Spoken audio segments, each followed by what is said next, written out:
Hey, today's conversation is largely about the business of food, about how people can create businesses that are sustainable, that make money, that provide a reasonable yield in a capitalist economy, but also can help people be healthy and can help save the planet. My guest is Tyler Mayoras, who is the CEO of Cool Beans, which is a recent startup that provides whole food, plant-based, flash frozen meals for people. And he's also a longtime veteran of the food industry. He was one of the early movers and shakers behind Boca Burger, if you remember those products. That was always fun for us early vegans who wanted something that we could take to a barbecue that wouldn't fall into the grill. And we also talk about his interest and investments in indoor agriculture, which kind of scares the hell out of me, honestly, for a lot of reasons. But also the way he talks about it, I think you'll see that there's definitely a role for those kinds of technologies, even though I'm very suspicious of any sort of technology that's trying to solve a problem that was caused by another technology. Kind of like Elon Musk wanting us to, perhaps abandon the Earth that we've screwed up for Mars so we can have a fresh start. Something there just doesn't sit right with me. But Tyler is a hell of a guy. He's a fascinating person to talk to. He has a lot of ideas, a lot of experience, and a lot of heart and a lot of commitment to making the world a better place. So I do offer some skeptical questions. We do go in a bunch of different directions, and I hope you find it a useful and valuable experience. So without further ado, Tyler Mayoras, welcome to the Plant Yourself podcast. Thank you very much. I'm very excited to be here. Thanks for having me. Yeah, we're gonna get into a lot of stuff about food production, marketing, agriculture. But first, let's get your bona fides out of the way. Who are you and what do you do? Yeah, for sure. So Tyler Mayoras, I'm the CEO of Cool Beans, and I have been a longtime investor in the food and agriculture space. I've been in private equity for about 20 plus years. I started as a generalist, investing across a lot of industries, but slowly over time migrated to food. And one of my first deals that I did was Boca Burger, which is one of the early non-meat veggie burger companies. And that was a nice exit that we grew the company rapidly and then sold it to Kraft. And that gave me kind of the bug for the food industry. And more recently, I was with Advantage Capital, and we were investing in food and agriculture companies in rural America, so non-urban areas. And that was a little bit limiting in that we couldn't, most of the very best companies are going to be around urban areas so they can get employees and et cetera. So that was a bit limiting, but I also on the side would invest in what I had migrated to was sustainable food and agriculture. And so with that specialty, most of those companies I would find were in urban areas. And so I was able to do those as an angel investor, and really, gave me a taste for the industry. And along that journey, I started learning about the impact of animal agriculture on climate change. And that led me to go vegan 4.5 years ago. And during that process, it was also a very good, beneficial health journey as I lost a lot of weight and improved all my biometric numbers and nutritional numbers. And then, but what I found as I went through that process was I was trying to eat whole food, plant-based, whole food ingredients, and I just couldn't find it in the grocery store. So I was cooking a lot myself, but everybody's got limited time for that. And I was freezing things and actually wrapping things into tortillas that I could freeze and then take to work. And that just sparked the idea that why isn't there a whole food plant-based product out there? Started talking to some friends of mine in the industry, and a couple other people saw it as a white space as well. And so there was a group of us that seed funded the company and started developing products back in 2018 was when the company was formed. And then we launched officially last year and started going on shelves in May of 2020. And what is the company? It's called Cool Beans. And we started with handheld wraps.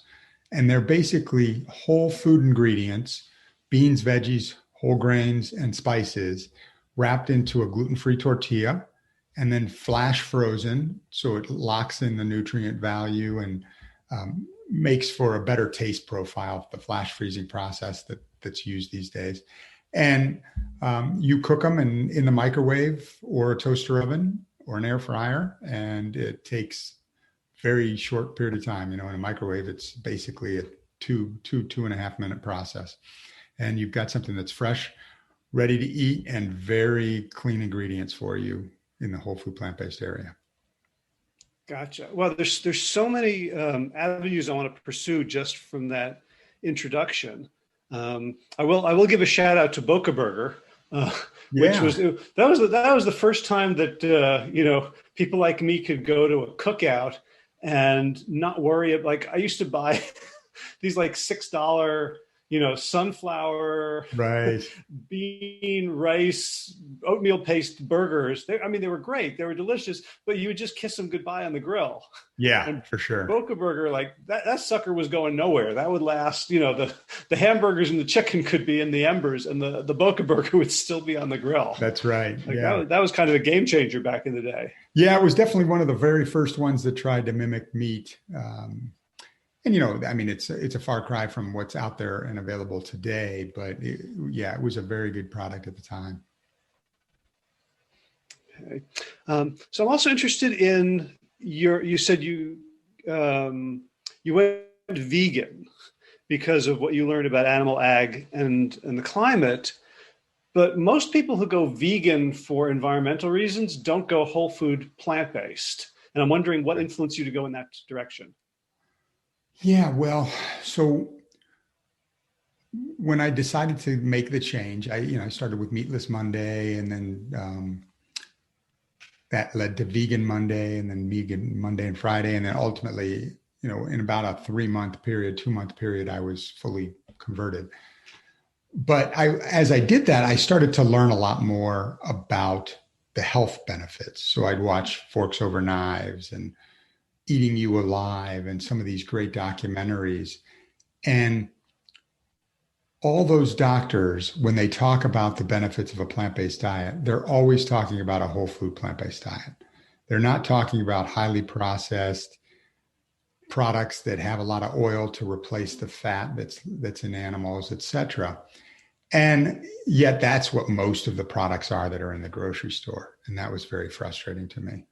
So that's really why I wanted to go whole food plant-based.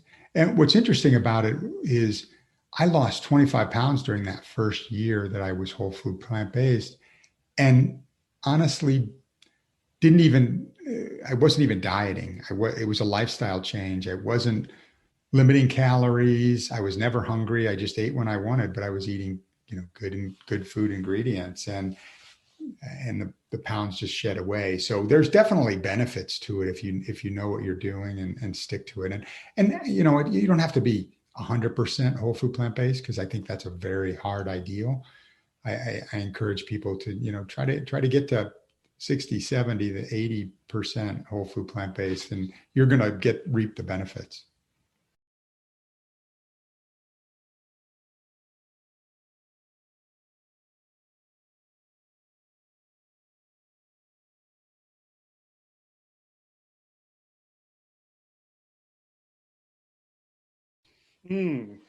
And you, so it took you 3 months, and you started. I would say, like, on sort of ethical grounds, like this is a planet I want to live on.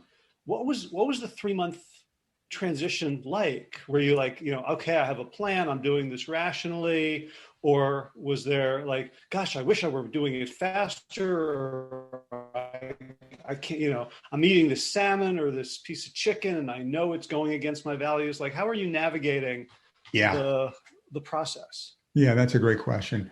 And it probably was 2 months, to be honest, because the conference where I really learned about this was in October, and came back to Chicago and did research myself to validate the statistics. They were saying it was 15% of greenhouse gases. I actually built the information up from the USDA data and EPA data, and I came up with 16 to 19% of all greenhouse gases caused by animal agriculture.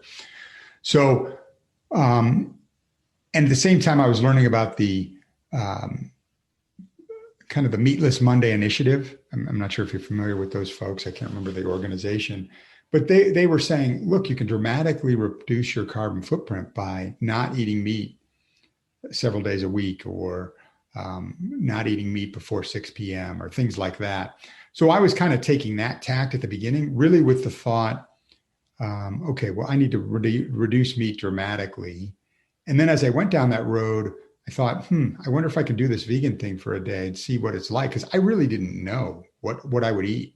I was going through this process and I'm thinking, if you take all dairy out and eggs, because at the time I was eating a lot of omelets and things like that, what would you eat? What would you replace with?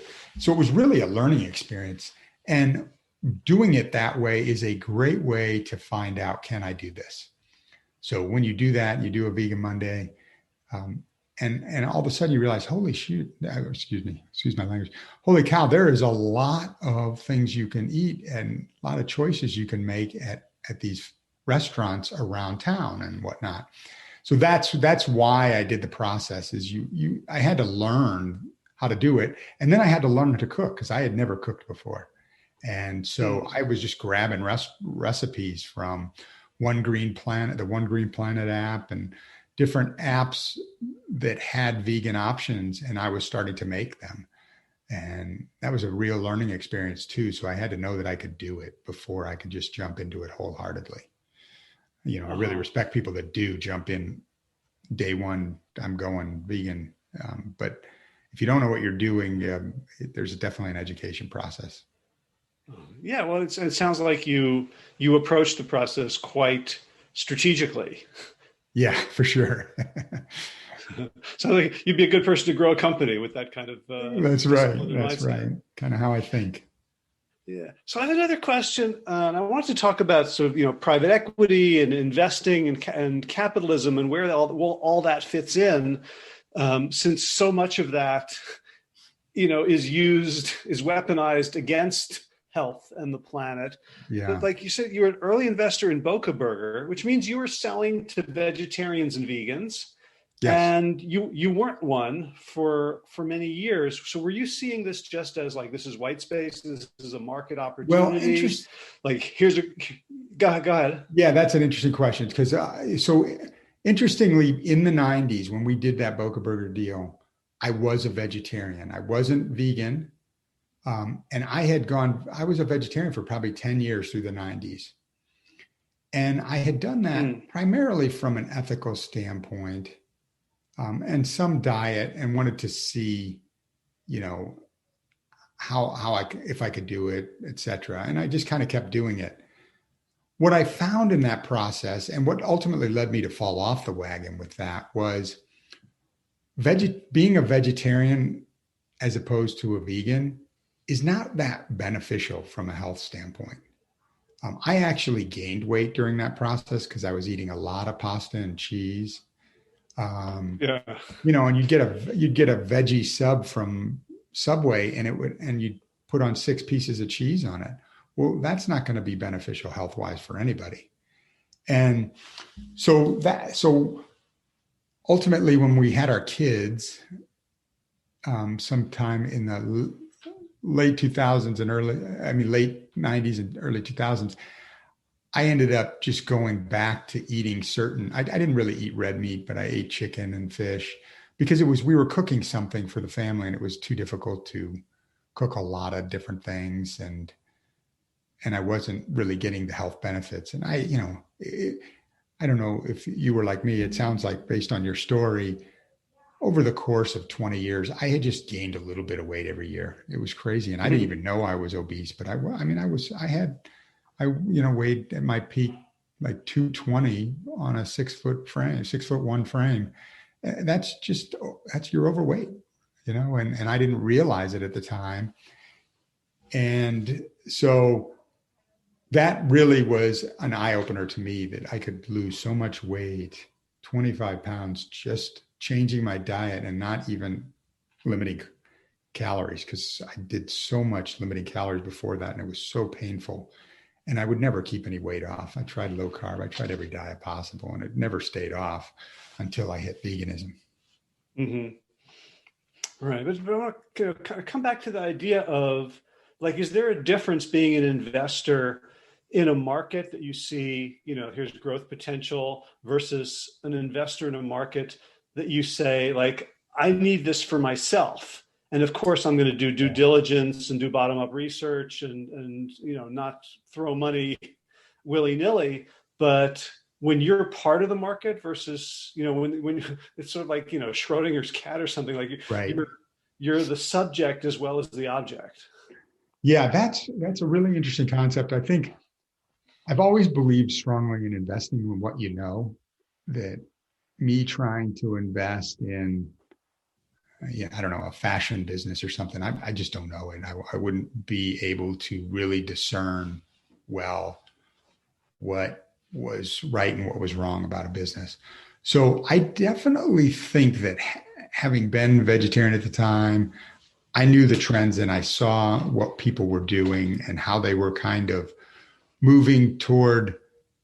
And the whole idea with Boca Burger, anyway, it was their whole strategy was not to be focused on vegans or plant-based only eaters. They really were focused on, kind of like Beyond Meat now, people that were trying to limit their meat consumption certain days of the week from a health perspective. And so I knew that that trend was building. And just as now I could really see, so my angel investments and our private equity investments were really focused around a few key areas.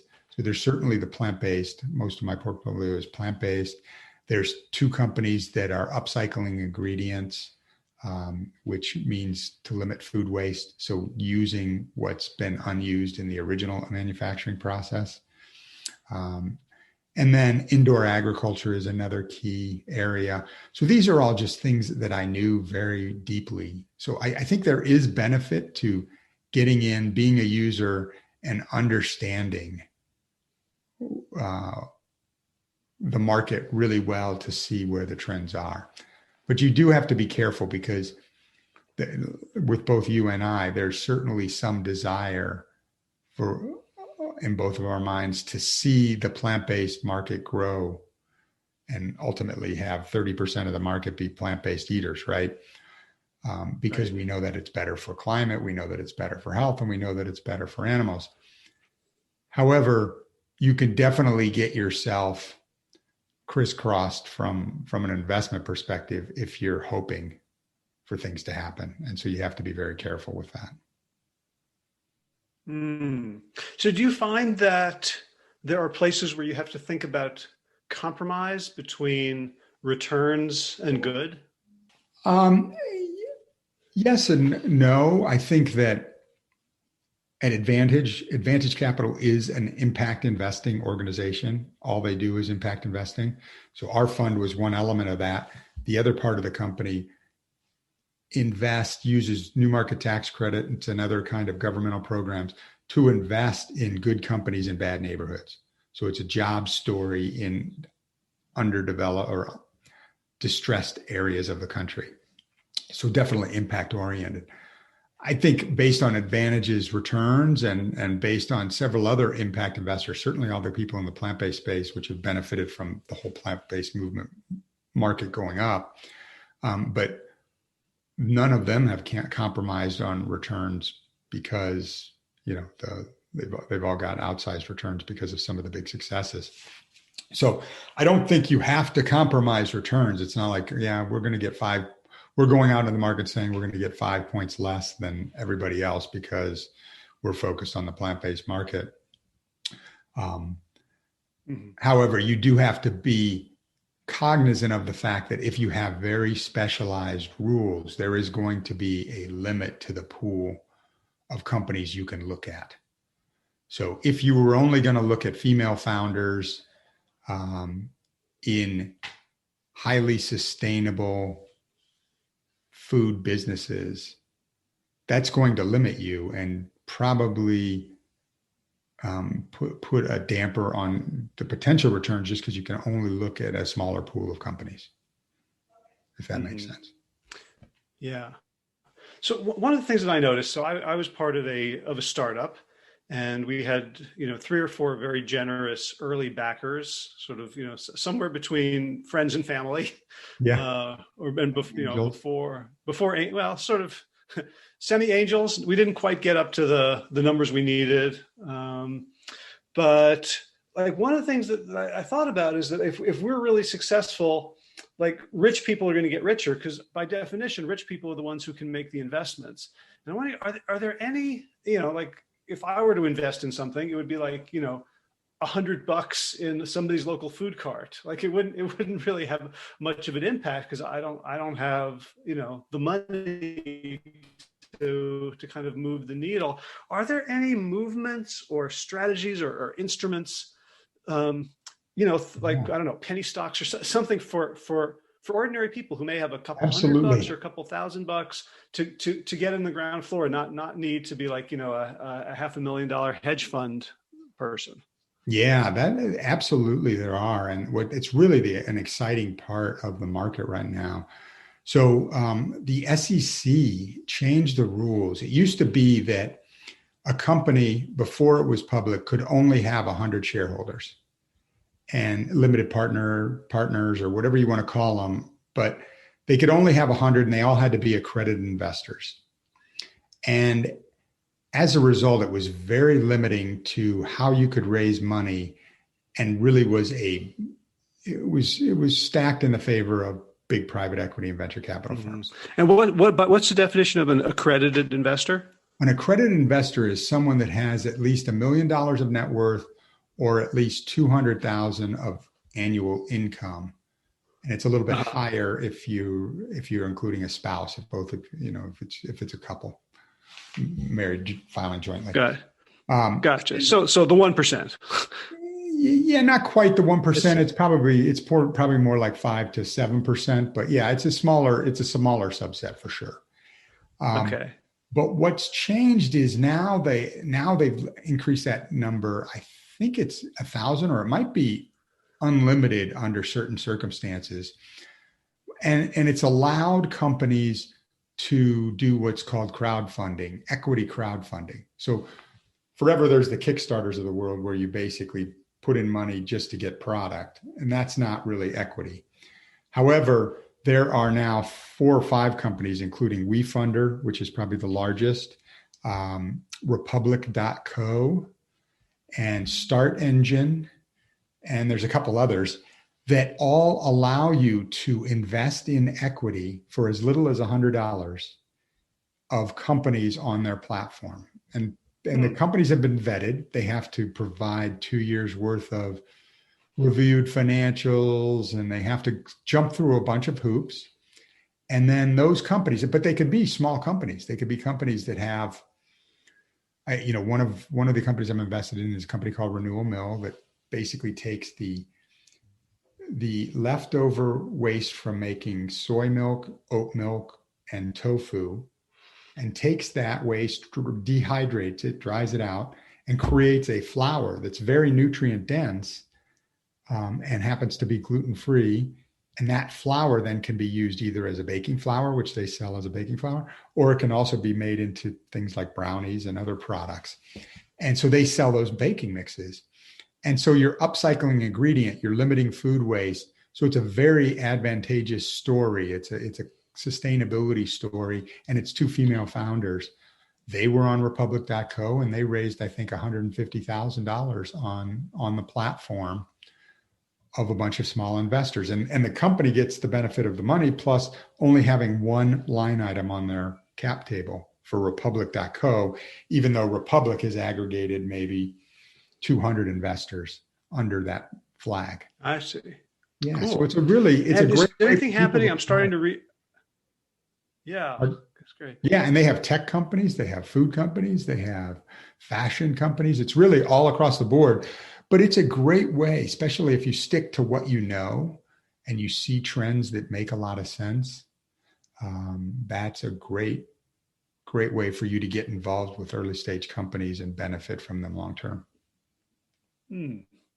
And I've been reading a lot about SPACs. Yeah. Is that a thing? And are they going to play a role in early stage investing in good companies like these? It's a huge thing. It's grown dramatically over the last year and the first And half of maybe you could define it because I just know that I can throw yeah, out the acronym. right. So they've been around for a long, long time, but they've recently been some rules were changed and they've been used much more um, easily of late. And what it is somebody with some name cachet, whether it be celebrity or highly successful investor or former founders, will raise public capital under a special purpose acquisition corp that they create with an objective in mind. They say, we're looking for tech companies that are unicorns, but not yet in the public market. Maybe their revenue, maybe their pre-revenue, maybe their revenue is not yet to the level that it could go public on its own, or they're fallen angels, companies that kind of were good, like WeWork is a great example, had a kind of a run, looked like it was going to go public. Some things fell apart. Now it's regrouped itself, recapitalized, and now they're looking to merge with a SPAC to come to the public markets. And so what they do is they raise this capital from equity investors, typically large equity investors, institutional investors. And then they use that capital to go out and reverse merge with a private company that wants to be public. So there are several of these companies that have really long windows. For instance, there's, I think, 3 companies that are in the air taxi business. So they basically want to be the Ubers of helicopters that will get you from Manhattan to JFK really quickly. Versus taking an Uber across, and they'll do it maybe for $50 instead of $20, what what your Uber would be, or $30 or whatever it is. I don't know exactly the cost, but there's 3 of those companies that are going to merge, but they have no revenue right now because they're not yet approved by the transport authority to actually, Department of Transportation, to actually start providing those flights to the public. So those things would need a lot more capital before they could actually be a viable product that could get in, a viable operating company that could get public on its own.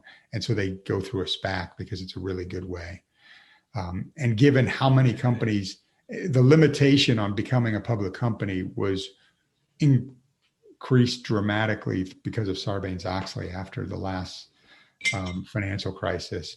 And so as a result of that, the number of public companies have gone down dramatically. And this is a way to get some of those people back out there.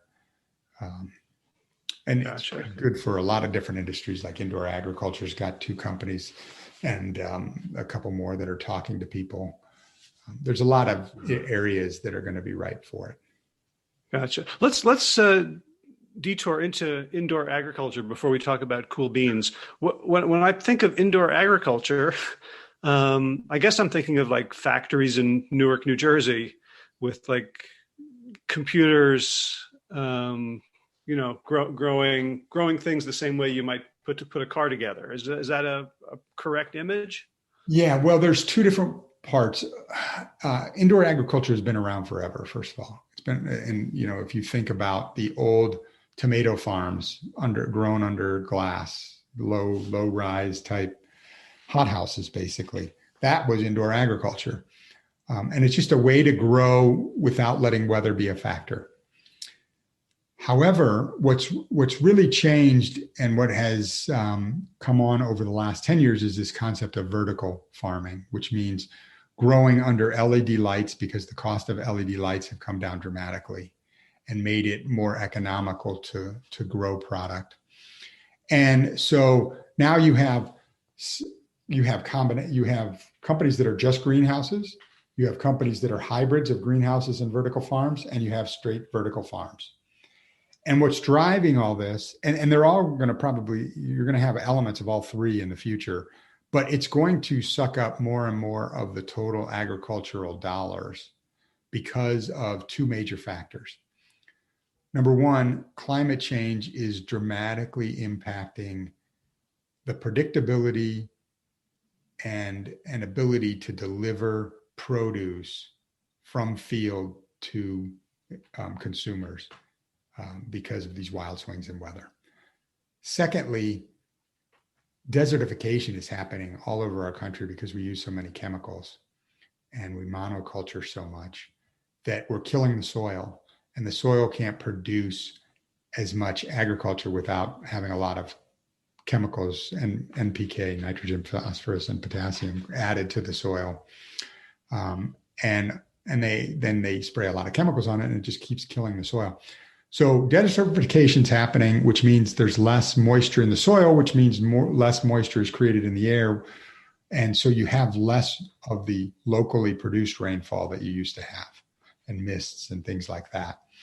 And that is then leading farmers and agricultural entities to suck more water out of the aquifers that are under places like California and Texas. And as a result, those aquifers are shrinking and the land is sinking. And so the balloon that is the aquifer is getting smaller down below. And so it can't fill up with as much water as it used to. So in the long term, we've got a water problem. And the idea of moving more indoors limits the variability of weather and limits your risk of water in places like California and Texas and et cetera. And so that's why you're going to see more and more of it go indoors. And it's ultimately the price is coming down with indoor, and at some point it'll get to parity, and it'll probably pass parity, especially when they include, ultimately what will happen is you'll end up including solar and wind energy that power the LED lights. And then you will actually be cheaper than probably growing in a field. Yeah, it's interesting because before you said that, I was very, very like I have really mixed feelings about this just without knowing much about it. It's like, the Earth is dying, and like Elon Musk's idea is, well, we better go to Mars as opposed to let's fix Earth. And it's like, we're destroying our planet through all the science and technology and industry that is causing all these things, and our solution is to like build factories with LED lights that have to be manufactured and run. Problem with Mars, I've done a lot of reading about that, and the problem with Mars is that the ground there has a very, and I can't remember what the chemical is, but they have a very high mineral content of one element that basically would make it a Superfund site in the US. And that's all over the planet. So you're basically moving to a Superfund site. And I don't think that makes any sense for any of us. But even just this idea that, technology will save us. Like I'm suspicious of that, since, technology, cars were going to save us from horses, and, airplanes were going to, it's, well, go ahead. Yeah, I do think that indoor agriculture is going to be a saver for us for feeding the world, because if we rely on outdoor, we are going to have shortages in the future. There's no doubt about it, because we've watched one of our companies that we were invested in at Advantage was called Shenandoah Growers, and they were the largest provider of fresh herbs in the country. And when we invested in 2015, we were helping them, along with a couple other equity groups, we were helping them make the transition to a hybrid approach of indoor growing that was both vertical and greenhouse, as well as buying from outdoors. And they continued to buy basil and other things. But as we saw from 2015 through about 2019, every year in the fourth quarter, there was some huge swings in prices of these herbs that were grown outside, because one area of the world, or this hemisphere really, had a wipeout of its crop because of climate change. And so we were seeing this every year, and that's going to happen more and more. And as a result, we're going to have to use these technologies. And so we're going to have to drive more and more technology indoors. The other thing that happens, though, that is really beneficial is you can recycle and use all the water. So one of the ways there's going to be water shortages all over the world in the future. But the way we're going to solve it is not desalination or some of these other technologies that are very, very costly. Ultimately, it's going to be reusing the water. So we're going to go to a gray water system where in your house, you flush the toilet and it goes through a whole clear purification process and ultimately can become drinking water again. It sounds gross on the face of it, but it's actively used in parts of the world. And I think ultimately that's where the whole world is going. Well, that's illegal now in most places, right? Like you can't get permits if you want to even use your shower water to flush your toilet or your bath water to water the garden. Yeah, but it's right now it's used primarily in remote areas when there's construction going on or something. You have to create a flow system. But there are people that have built houses that completely recycle their water, and it goes through. They have all these different processes that it goes through. Some of which are agricultural in nature, like it goes through like a little swamp area, and et cetera. And then ultimately becomes clean drinking water again. But that long-term is probably going to be the solution to a lot of these problems because we're not going to have clean water. And certain places aren't going to be as affected as others. In Chicago, we have this huge, massive Lake Michigan right next to us. So we can pull water very easily. But when you only have salt water next to you and you don't have an aquifer underneath you anymore, and you're limited to how much water can come from the Colorado River, somebody like LA is in longer term trouble. Yeah, it seems like, we've forgotten how to live within our budgets, right? Whether it's a solar budget, right? So we have to go dig up the solar energy that's, underground in the form of petroleum products. And we can't live within our water budget, so we've got to suck the aquifers dry. So does that mean we're going to, is it okay if we do less, make less, produce less, or does the logic of all this investment in capitalism mean we have to keep increasing? It's an interesting question. I've heard it debated before. We're very focused on growth from an economic standpoint. And the reason we are is because it creates jobs, right? And so you can satisfy more of the population. Growth is a detriment to the environment, though. And so you have to make sure that you can do sustainable growth. I think one of the things that's really interesting about indoor agriculture, though, is that you could produce more food in less space with recycled water, without chemicals, and ultimately, if you use solar or wind as your energy source with renewable energy. That's a pretty interesting system that's completely contained and very sustainable without using up a lot of the Earth's resources. So I think there are certain elements where we really want to foster these things because they have such benefit. And by the way, they're local too, possibly. So, or more local than shipping everything from California. So it's an interesting time in the agricultural space for sure. Yeah. Do we still get terroir, grapes from the Champagne region, or is it going to turn all food into industrialized commodities? Well, I think that it depends on how much water a crop or a tree requires.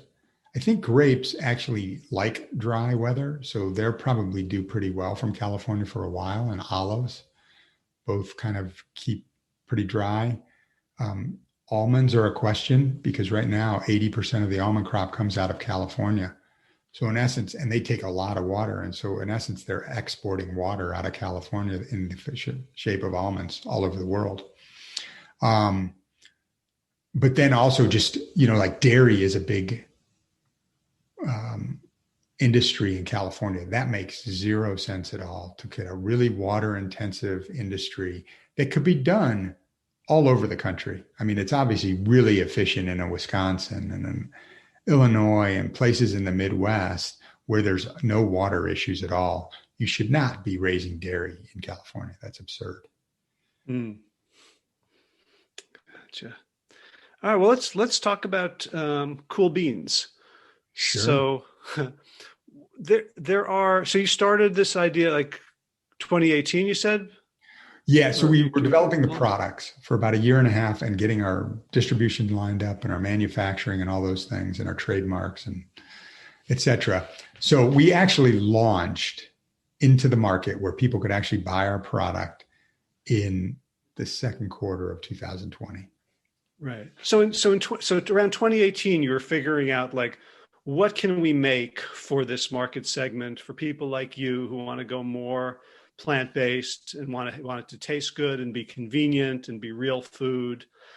Yeah. Um, And to be what honest were with you? you, when we started this, we didn't know if it was possible. I mean, I knew I was making something and I was wrapping it and freezing it, but it was a far cry from our products. It's not something you could sell on the market. And so we gave our food scientists some really clear parameters. We said, look, we want this to be whole food ingredients. We want you to cut it open and we want you to be able to actually see the beans and the veggies and the whole grains. And we don't want it to be mushy inside. So we really want it to be more spice driven for flavors. And we want you to use no oil and no sugar added. And she was like, oh my God, you got to be kidding me. And so she started experimenting and trying. And we ultimately do have a very little bit of oil in the product, primarily in the wrap, because we have a gluten-free wrap and you have to be able to have that bind. We couldn't find a good gluten-free wrap on the market. And so we ended up making our own with our co-packer. And so there is a little bit of oil there. And one of our SKUs has a little bit of oil in the tikka masala because it's with the flavoring, but they end up having almost two of them have no saturated fat. And I think tikka masala has a tiny bit, primarily from coconut milk. And we have like 1 gram of sugar added in the product. So it's very, very minimally, very clean label. And then the product, the beans and the whole grains are obviously cooked because you have to cook those in water, whether it's rice or it's beans, et cetera, they have to be cooked. And then they're flash frozen. And the vegetables that are in there are actually not cooked. They're just flash frozen. And all of this is cold blended together and then rolled into wraps that are then flash frozen as a unit. And so when you cook the product, you're actually when you put it in the microwave, you're finishing the cooking process. So it's very, very minimally processed, but using a cryogenic flash freezing process. And the advantages of that is really fast flash freezing, where it freezes extremely fast, means very small particles of ice water. And so it doesn't destroy the actual cells. So it keeps the same consistency and taste that it had before you froze it.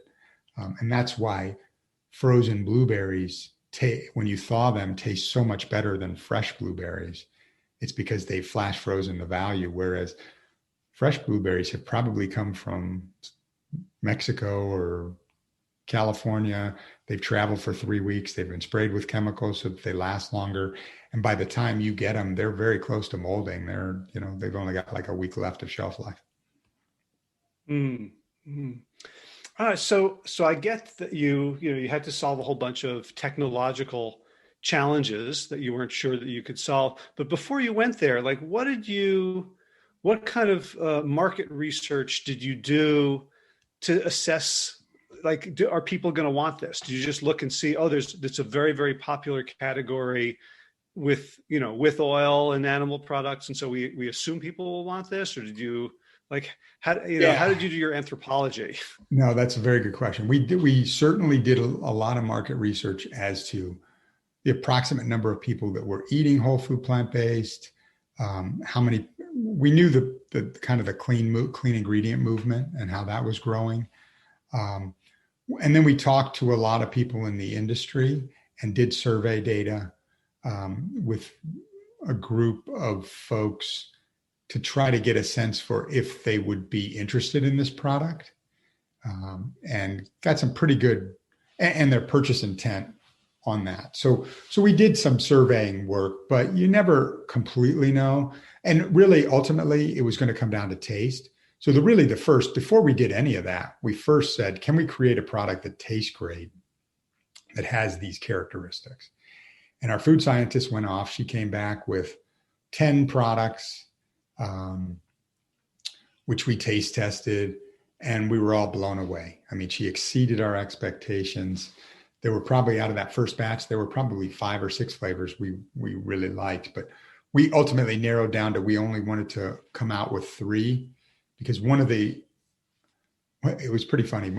My partner, who co-founded the company, seed funded with me, said, what are the most common mistakes you see as a private equity investor in the food space? And let's not make those. So I was like, yeah, that's a good way to look at it. So, and one of those was that people often get way too many SKUs way too early. So really, you need a hero product that's going to run, but you don't want to have 25 different SKUs because you're a small company and you can't make all that stuff economically while you're small. So we really wanted to launch with just 3 SKUs. We're introducing 2 more this year, but then we'll only have 5 SKUs, and that's it for now, obviously. So that was a big part of what we did. We narrowed to the 3 SKUs, and we have 1 hot, 1 spicy, 1 medium, and 1 not mild. That isn't spicy at all. Actually, it's savory.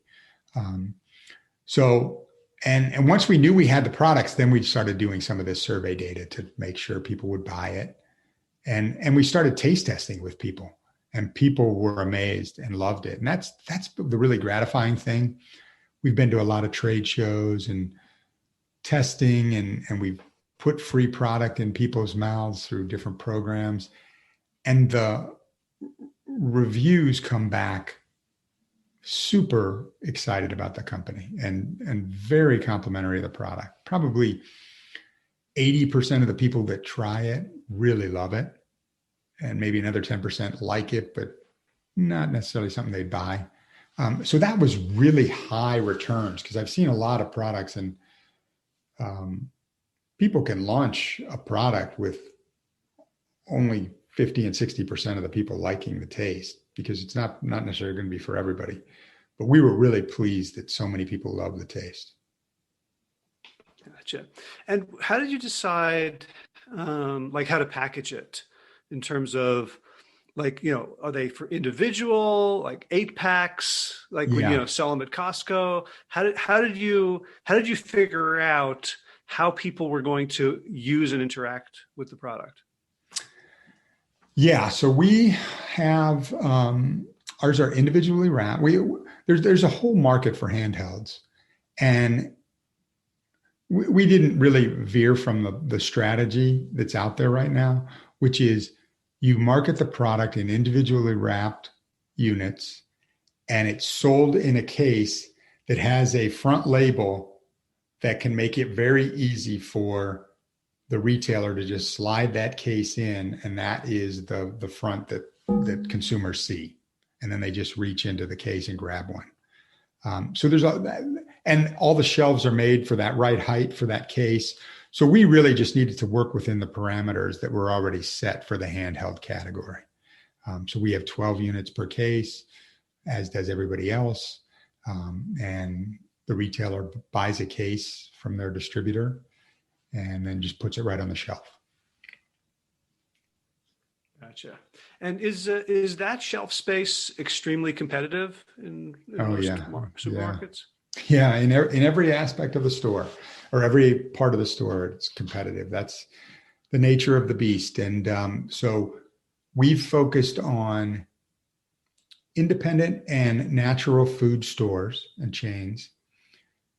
And in essence, what you have to do is you speak to a buyer, you provide your pitch, you send them samples, and then they only look at a category once a year, sometimes twice.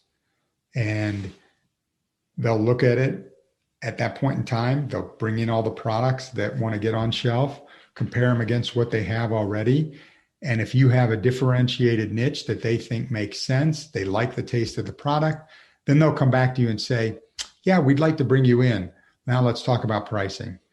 Then you negotiate pricing, you negotiate some kind of a slotting fee to get on shelf, which is usually some free product that you provide to them. They get to sell, for at pure profit, and the promotions that you'll do during the year.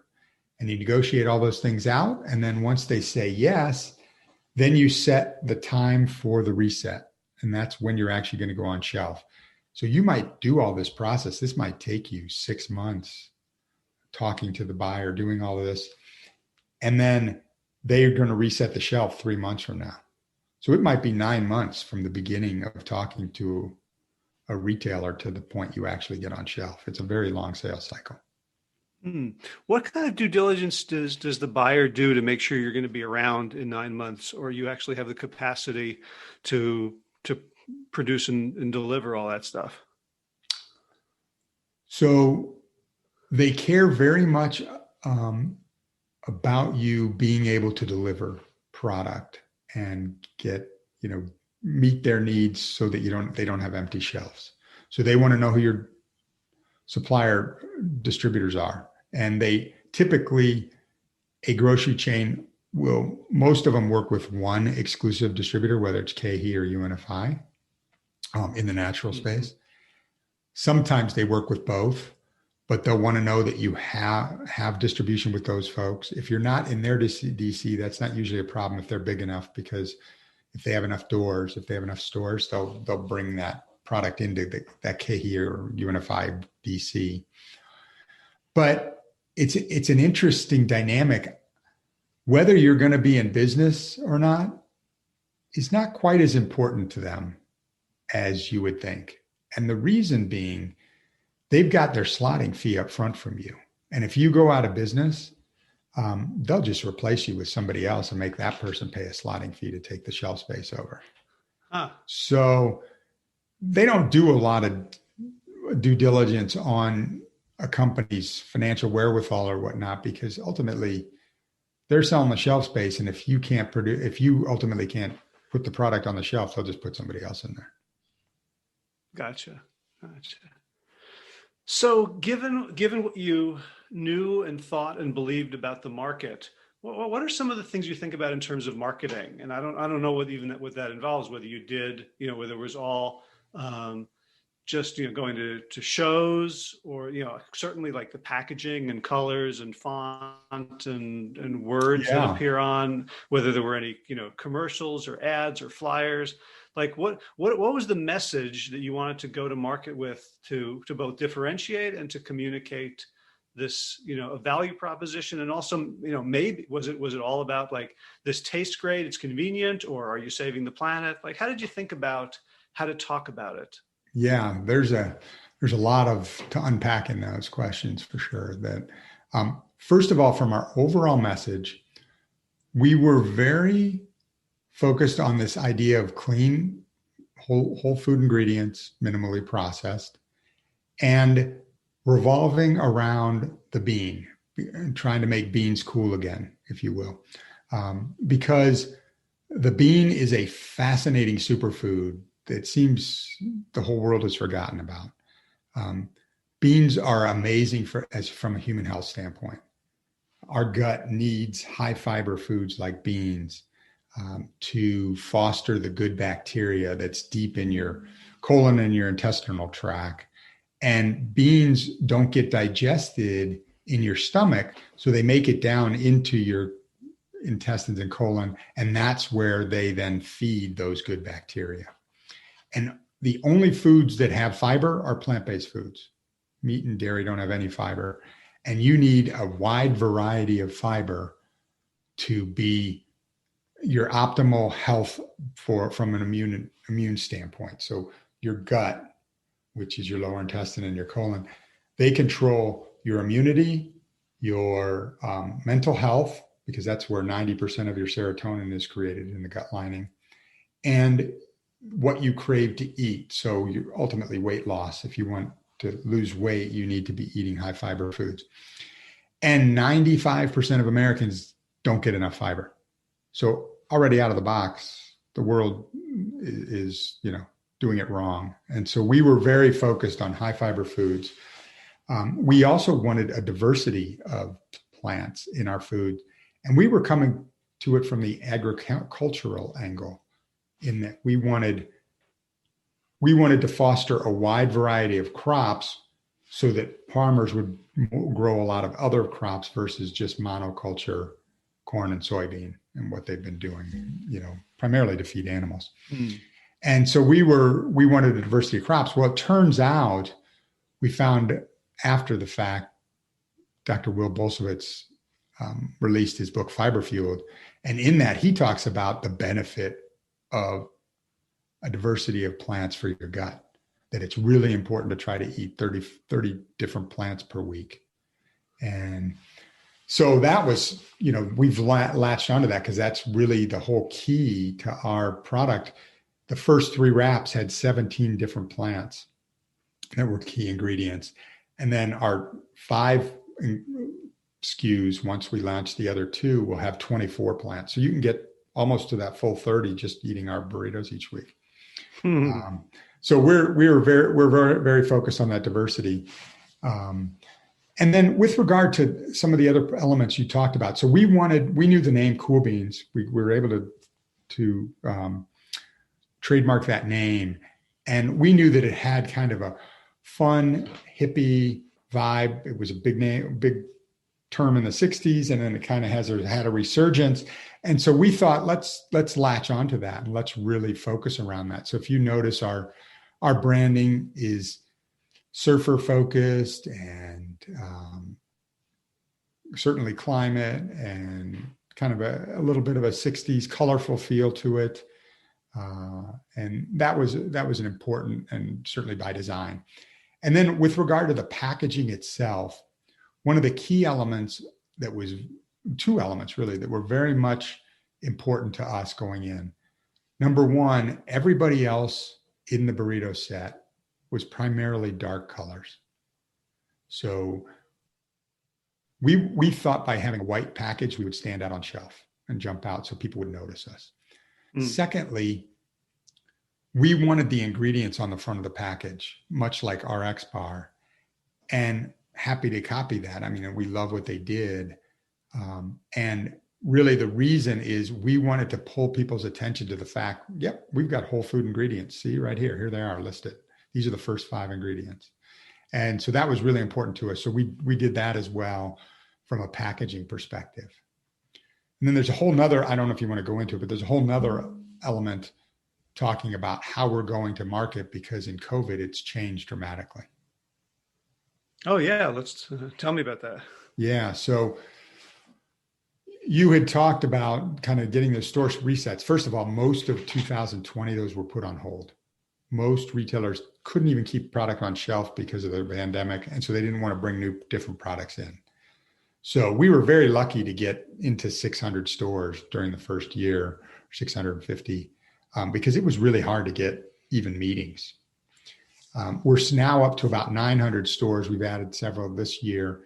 It's become much more open during 2021, which is good.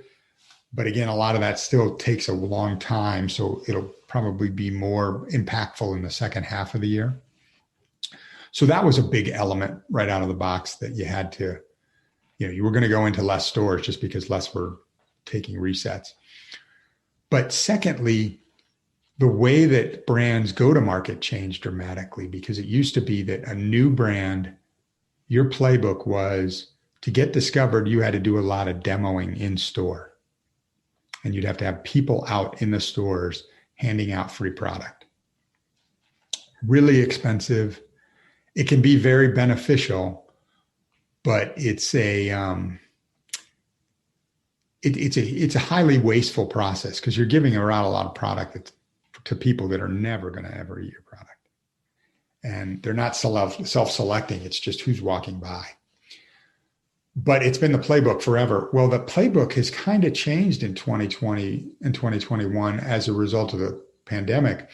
And now there's several companies sprouting up that do digital demoing. And ultimately, I think that might be a better model long term. We'll see. But I'm not sure how much demoing is going to come back. It certainly will be at places like Costco, which relies on it heavily. You have to do demoing with them. But I don't know if every grocery store is going to have a lot of people demoing every weekend like they did in the past. What's a digital demo? The people that have to raise their hand and say, yes, I want you to send it to me? So there are groups, Social Nature, Field Agent, a couple others, that basically build these large cohorts of people that opt in to receive free product if they meet certain criteria. And so you might sign up at Social Nature to be a tester, if you will. And then you fill out something about your diet. Like, I only eat vegetarian, or I'm paleo, or I'm keto, or I'm vegan, whatever it is.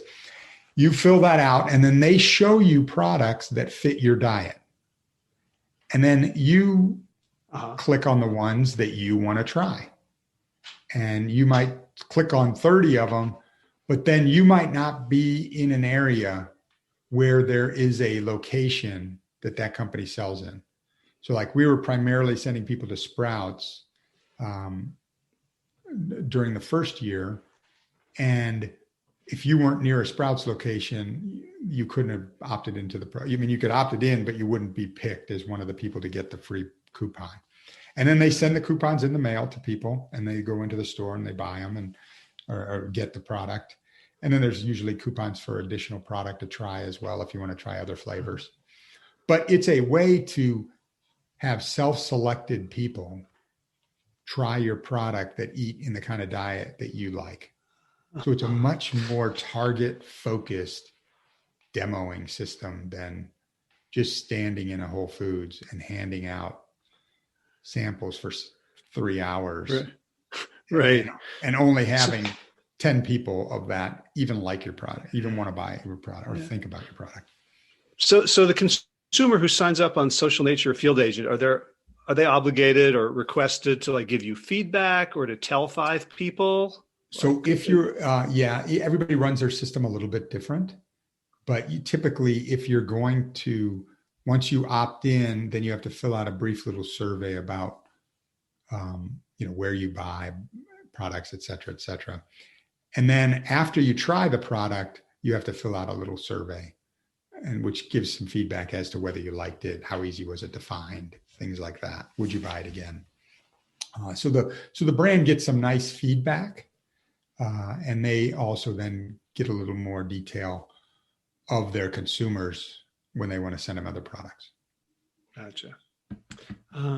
So you say you have 3 SKUs right now, and for lack of a better word, they all like scream ethnic, right? Like Moroccan. Yes. Or like was that what went into that decision? Because you could have like had those spice blends and not called them, tikka masala or like kind of signaled. It's a good question. There were a couple of things that played into that. Number one, when I was cooking vegan foods, a lot of the vegan recipes and vegan foods and things like that do happen to have ethnic kind of flavorings. And part of that is because if you think about places that have been vegetarian and vegan for a very long time, a lot of those are in parts of the world like India, and Thai cuisine has always had vegan options and things like that.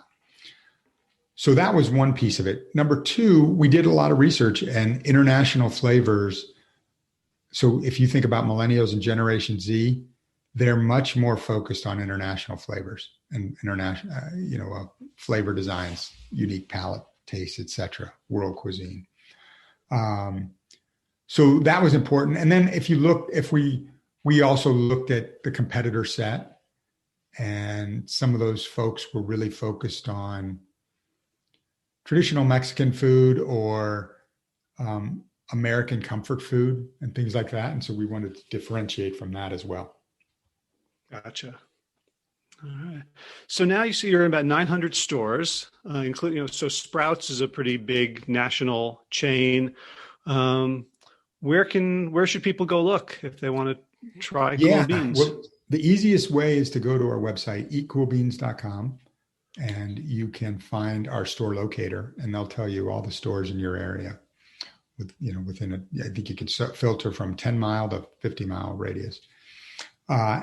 As far as big chains, Sprouts has about 350 stores in the country. Wegmans is in the Pacific North. Is in the Northeast, and they have about 100 stores. I think we're in 90 of them. Well, we just got our first Wegmans down here in North Carolina. They're amazing stores. 4 months ago. Yeah, you could get lost in a Wegmans. Yeah, I wish we had them here in Chicago. They're amazing stores. And then in certain areas like Deerberg's in St. Louis, we're in, and in Hy-Vee, and then the Pacific Northwest, we've just gone into Market of Choice, PCC, and Huckleberry's. And we're in a lot of smaller regional chains like a Lunardi's in California, Foxtrot in Chicago and Washington, D.C., which is kind of more like a convenience type store. What about small local co-ops and health food stores? Yes, and we're in a lot of those around the country as well, and those are all on our store locator. And some of those are some of our best stores. We do really well in college towns in particular, in those independent grocers with a lot of young. So I got to ask you about the 800-pound gorilla, Whole Foods.